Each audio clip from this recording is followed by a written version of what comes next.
Ads లేకుండా latest episodes చూడండి. సరే మీరన్నట్టే కానివ్వండి. పూజలైతే కూర్చున్నాం కదా, గా బట్టలు ముట్టి నాకు ఇయ్యండి చాలు. మీరు చెప్పినట్టు చెయ్యాల్సిన అవసరం నాకు లేదు.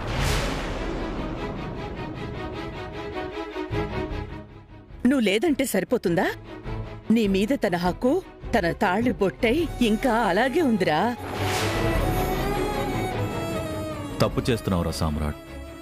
భార్యని బాధపెట్టి ఇప్పటికే చాలా తప్పులు చేశావు. నా భార్య కాదు అని నేను అనుకున్న తర్వాత తను నాకేమీ కాదు. ఎందుకు బాబు అలా మాట్లాడతారు? ఏం తప్పు చేసిందని నా బిడ్డ నీ భార్య కాదు అంటున్నావు? దీనికి సమాధానం రేపు కోర్టులో దొరుకుతుంది.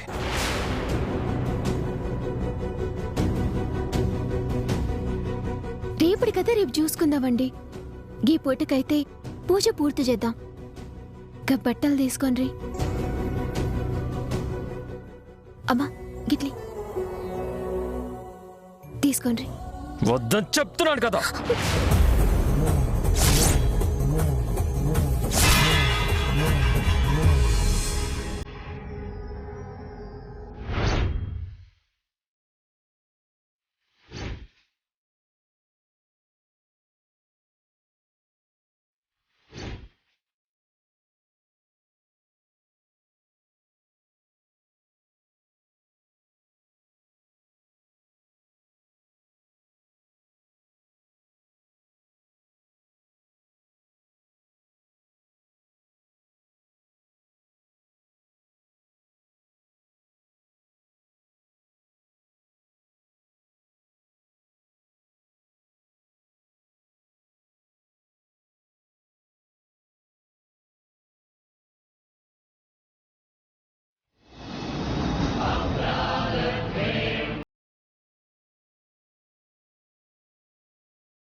చూసావా నాన్నా, నువ్వు కాదన్నా.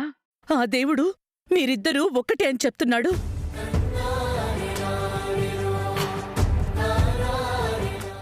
పూజలో కూర్చోనంటూ కూర్చున్నావు. కుంకుమ నుదుటను పెట్టను అంటూనే నీకు తెలియకుండా పసుపు కుంకుమలతో తనని ఆశీర్వదించావు. మరి దీన్నేమంటావు నాన్నా? వద్దనుకున్న వస్తువులా భార్యని వదులుకోలేం బాబు. ఆ బంధానికి చాలా బలం ఉంటుంది.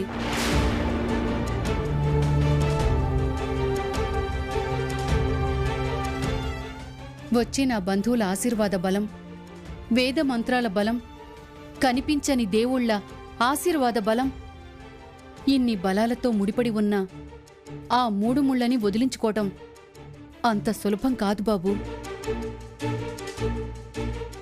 నేను చెయ్యను అన్న పనులన్నీ నీ చేతే చెయ్యిస్తోందంటే ఆ తల్లికి కూడా మీరిద్దరూ ఒకటిగా ఉండడమే ఇష్టమని అర్థం కావట్లేదు.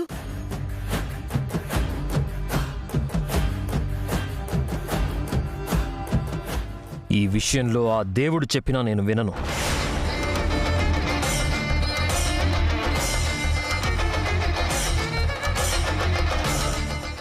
అయినా రేపటితో తెగిపోయే బంధం గురించి ఎందుకు మీరందరూ అంతలా ఆలోచిస్తున్నారు? రేపు కోర్టు తీర్పు తర్వాత తనెవరో నేనెవరో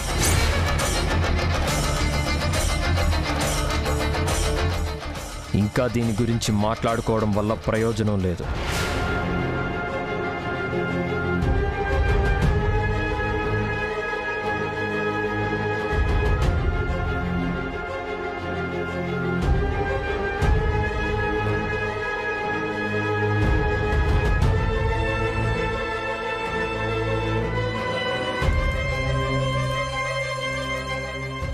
ఏంటి వదిన గారు, ఏం చెయ్యం? అల్లుడు గారు అలా మాట్లాడుతున్నారు.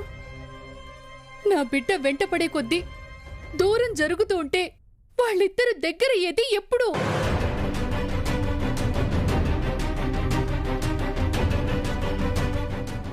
తల్లిని నా మాట కూడా విననప్పుడు నేనేం చెప్పగలను కమలా? నా కోడలతో కలిసుండే అదృష్టమే నాకుంటే వాళ్ళిద్దరూ 1000 ఏళ్ళు ఒకటిగా కలిసుండాలని నేననుకునేదాన్ని.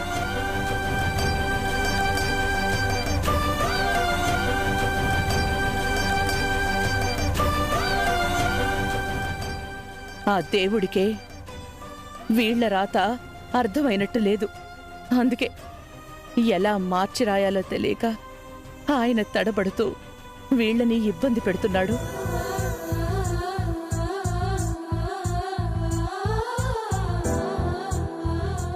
అరే ఊకో అత్తమ్మా, మీరెందుకు పరేషాన్ అవుతుండ్రు? నాకేం కాదు, ఆయన నేను కలిసే ఉంటాం.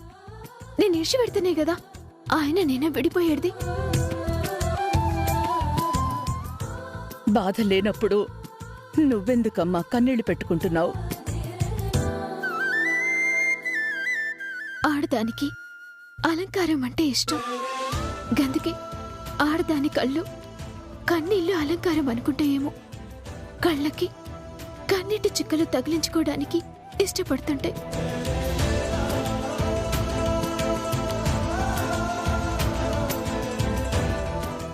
ఒక్కటైతే నిజమత్తమ్మా, ఆయన నా ప్రాణం. ఆయనతోటుంటేనే ఉంటది ఈ ప్రాణం.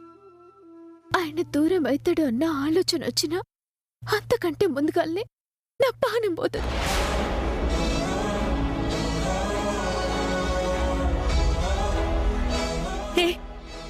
ఎందుకు అలా మాట్లాడుతున్నావు? ఊరుకో. శుభం అంటూ పూజ చేసుకుని ఆ మాటలేంటే? చూడు, నీకు ఆ అమ్మవారి ఆశీర్వాదం ఎప్పుడూ ఉంటుంది. ఆ తల్లి నిన్నెప్పుడు చల్లగా చూస్తుంది.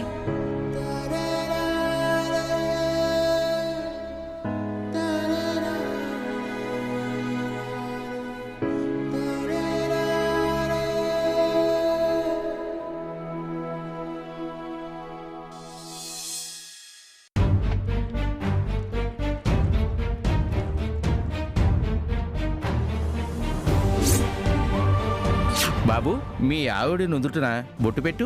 అవన్నీ అవసరం లేదు, పూజ చేయండి. ఇక్కడ నేను నా ఇష్టంతో కూర్చోలేదు, పద్ధతిగా పూజ చేయడానికి. తను నా భార్య కాదంటుంటే ఇంకా అత్తయ్య మావయ్య ఎక్కడి నుంచి వస్తారమ్మా?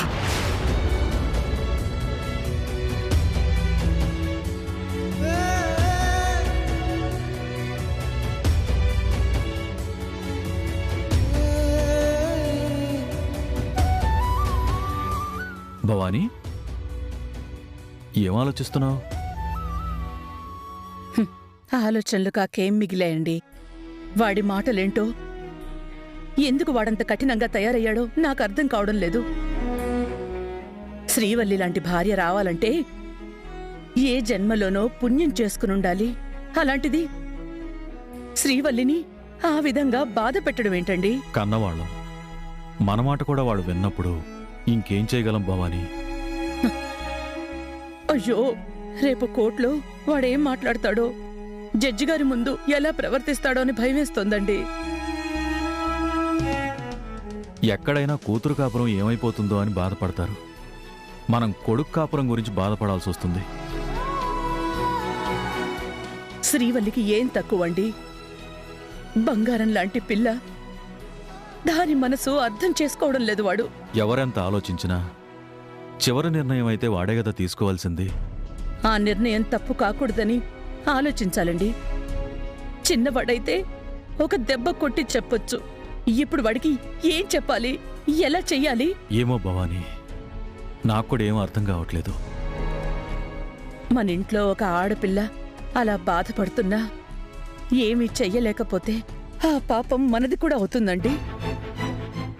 ఎవరో మాటలు విని ఆ రాముడు సీతమ్మని అడవులు పాల్చేస్తే వీడు అపార్థం చేసుకుని ఈ ఇంటి సీతమ్మని ఈ ఇంట్లోంచి పంపించాలని చూస్తున్నాడు. రేపు కోర్టులో ఏం జరుగుతుందో తెలీదు. వారం రోజుల్లో వాళ్ళలో ఏదైనా మార్పు రాకపోతుందా అనుకున్నాను. ఆ మార్పు వచ్చినట్టు నాకేం అనిపించట్లేదండి. కోర్టుకు వెళ్ళినా కానీ అక్కడ ఏం జరుగుతుందో తెలియదు కదా భవానీ. ఆ దేవుడి దయ వల్ల మనసు మారి శ్రీవల్లిని దూరం చేసుకోకుండా ఉంటాడా? లేకపోతే ఇలాగే మొండిగా శ్రీవల్లిని వదిలించుకోవాలని చూస్తాడా? ఈ రాత్రి ఇలాగే ఆగిపోతే బాగుండనిపిస్తోందండి. లేదంటే తెల్లవారితే కోర్టులో ఏం చూడాల్సి వస్తుందో, ఏం వినాల్సి వస్తుందోనని భయం వేస్తోందండి.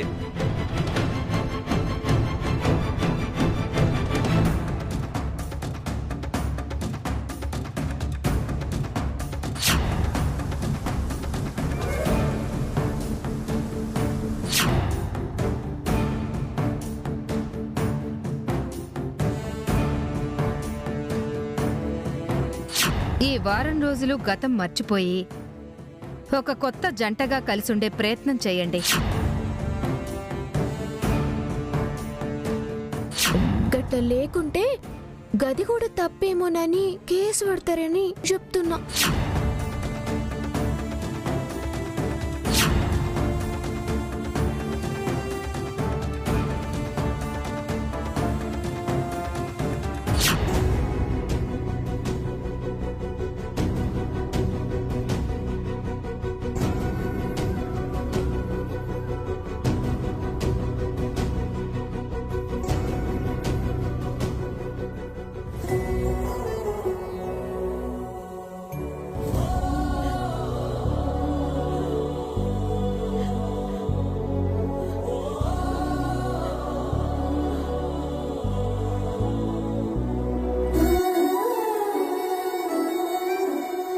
ఏవండి,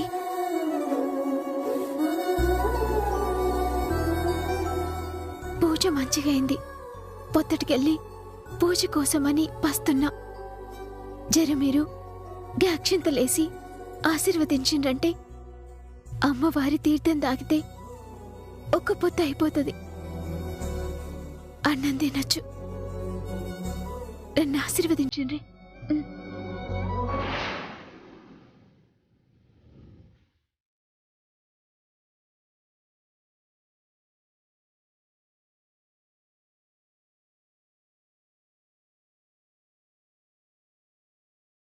అక్కడ పూజలోనే నీ నొదుటిన బొట్టు పెట్టనన్న వాణ్ణి అక్షింతలు వేసి ఆశీర్వదిస్తానని ఎలా అనుకున్నావు? మీరు చెయ్యను అన్నది ఆ దేవత మీతోటి చేయిస్తూనే ఉంది. అది ఆ దేవత చేయిస్తుందో మీ మనసులో ఉన్న బయట కనిపించకూడదని మీరే చేస్తున్నారో నాకు తెలుస్తలేదు. కానీ అక్షింతలు అయ్యాను అంటూనే వేసిండ్రు కదా. ఇట్లేసేదేదో జరంత ప్రేమగా నన్నెత్తిన అక్షింతలేసుంటే నేను మస్తు ఖుషి అవుతుండే కదా. నన్ను ఇరిటేట్ చేయకు. నువ్వు చేసింది నీకు అనుకూలంగా అనుకుంటే సరిపోతుందా? అసలు నీ విషయంలో నేను మారతానని నువ్వెలా అనుకున్నావు? నమ్మకం, నా ప్రేమ మీద నమ్మకం. నీ పిచ్చి నమ్మకానికి నేను మారతాననుకోకు. ఏదో నా టైం బాగోలేక కోర్టులో జడ్జి గారు లేడీ కాబట్టి నీకు సపోర్ట్గా నిలబడ్డారు. అది ఛాన్స్గా తీసుకొని నీ ఇష్టం వచ్చినట్టు బిహేవ్ చేస్తున్నావు. నేనెప్పుడూ గిట్లనే ఉన్నా. మీరంటే ప్రాణంగా బతుకుతున్నా. ఒకరు చెప్తే వచ్చేది కాదు ప్రేమంటే. మనకి తెలియకుండానే పుడుతుంది, మనం సచ్చేదాకా పోనంటది. మీకెందుకు అర్థం కావట్లేదు? మీరంటే నాకు ప్రాణం. మీ ప్రేమ కోసమే బతుకుతున్నా. మీ ప్రేమ కోసమే చేస్తా. మీ మనసులో ప్రేమ పుట్టే వరకు, మీ ప్రేమ నాకు దక్కే వరకు నా సావు తప్ప నన్ను మీకు ఎవ్వరు దూరం చేయలేరు. ఐ లవ్ యూ అండి. అది ఎప్పటికీ జరగదు. నీకోసం నా మనసు మారదు.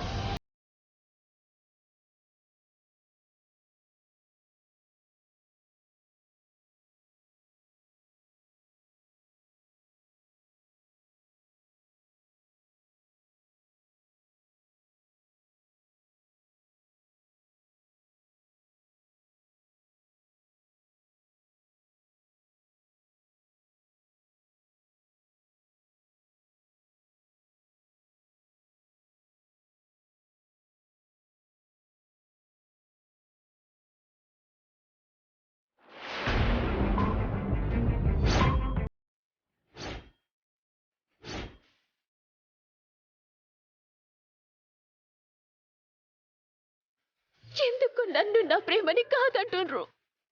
నా తప్పేమనుంటే చెప్పుండ్రి, సరిదిద్దుకుంటా. మీకెట్లుంటే నచ్చుతాను చెప్పుండ్రి, గట్ల నన్ను నేను మార్చుకుంటా. నువ్వే నాకు నచ్చలేదంటుంటే ఇంక నీలో ఏం మారితే మాత్రం నాకు నచ్చుతావు. అది జరగదు. నువ్వు నాకు దగ్గరగా ఉండేది ఈ రాత్రి మాత్రమే. రేపు కోర్టు తీర్పు వచ్చాక నువ్వెవరో నేనెవరో ఈ జీవితంలో ఇంక నీ మొహం చూడను. Good bye. ఆడిన నాటకంలో మిగిలిందా శోకం, విడదీయని బంధానికి శేషం మరి శూన్యం. కన్నీళ్ళు మిగిలేనా ప్రేమనే ఆటలో, దైవమా పుమా వేదనల గాథలు.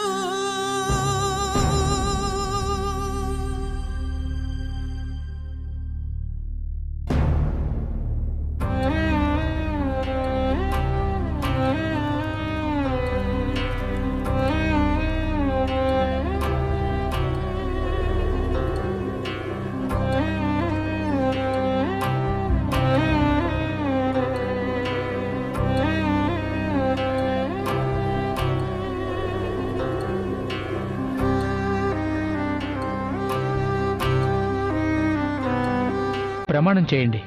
భగవంతుని సాక్షిగా అంతా నిజమే చెప్తాను, అబద్ధం చెప్పను.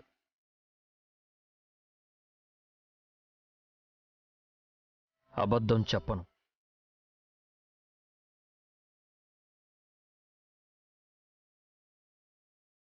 వారం రోజులు మీ ఇద్దరూ కొత్త దంపతుల్లా కలిసి ఉండాలని చెప్పాను. ఏమ్మా శ్రీవల్లి, నేను చెప్పినట్లే ఉన్నారా? నీ భర్త నీతో సరిగ్గా ఉన్నాడా? ఏ ఇబ్బంది పెట్టలేదు కదా?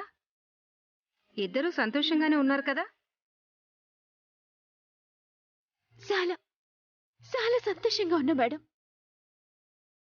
నేను నా భర్తతోటి ఎట్లుండాలని అనుకున్నానో గట్లనే ఉన్నా.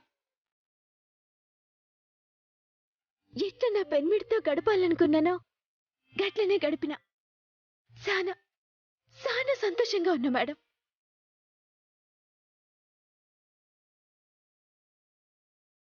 సామ్రాట్, మీ భార్యతో మీరు సంతోషంగా ఉన్నారా? భార్యాభర్త కలిసి ఉండటంలో ఉన్న ఆనందం ఇప్పటికైనా అర్థమైందా? నేను ఆనందంగా లేను మేడం.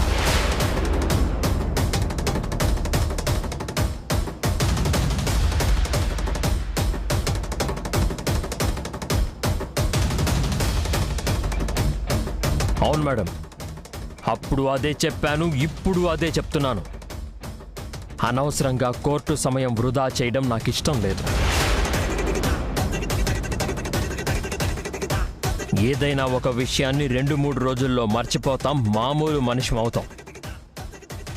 కానీ ఇది నేను జీవితాంతం మర్చిపోలేని విషయం, నాకు నచ్చని విషయం, నాలోనే నేను జీవితాంతం కుంగిపోయే విషయం. నాకు నచ్చని బ్రతుకుని ఎలా బతకమంటారు మేడం?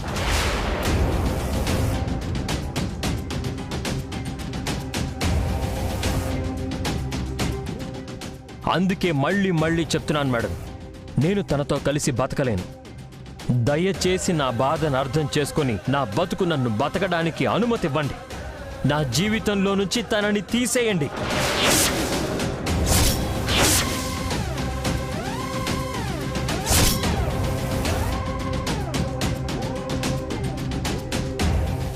విడిపోయాక తనకి నచ్చినట్టు తను బతుకుతుంది, నాకు నచ్చినట్టు నేను బతుకుతాను. మా ఇద్దరికి విడాకులు ఇప్పించారంటే ఒకరి గురించి నాకు తెలీదు, కానీ నన్ను మాత్రం బతికించిన వారవుతారు.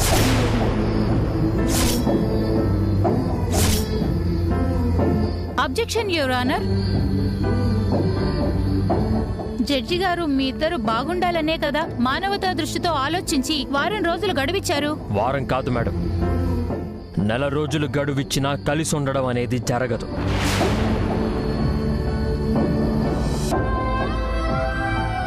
సరే, క్లయింట్తో మీరేమన్నా మాట్లాడాలనుకుంటే ఇప్పుడే మాట్లాడండి. ఏం మాట్లాడతారు మేడం? నేను ఇంత క్లియర్గా చెప్తున్నాను కదా. లాయర్ గారు కాదు, నా కుటుంబం కాదు, చివరికి ఆ దేవుడే వచ్చి అడిగినా సరే నేను చెప్పేది ఒక్కటే, నాకు విడాకులు కావాలి, తనతో కలిసి బతకడం అనేది జరగదు జరగదు జరగదు.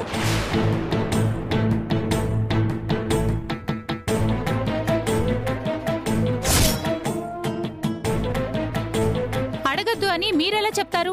అడగాల్సిన విషయాలు అడగాలి. మీ సమాధానాల్లో న్యాయం ఎంతుందో ఆలోచించాలి. అప్పుడు కదా జడ్జి గారు తీర్పు ఇవ్వగలరు. ఎవరేమడిగినా నా సమాధానం ఒకటే అన్నప్పుడు మీరడిగి మాత్రం ప్రయోజనం ఏముంటుంది?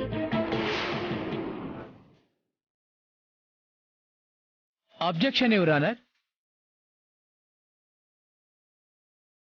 7 రోజులు మీ ఇద్దరు కలిసి ఉండడానికి అవకాశం ఇచ్చారు. నీకు అండగా కోర్టు నిలబడి నీకు ఏ సమస్య వచ్చినా నువ్వు కోరుకున్నట్టు నీ భర్త ప్రవర్తించకపోయినా కాల్ చేయమని జడ్జి గారి పర్సనల్ అసిస్టెంట్ నెంబర్ కూడా ఇచ్చారు. అయినా మార్పు లేదు.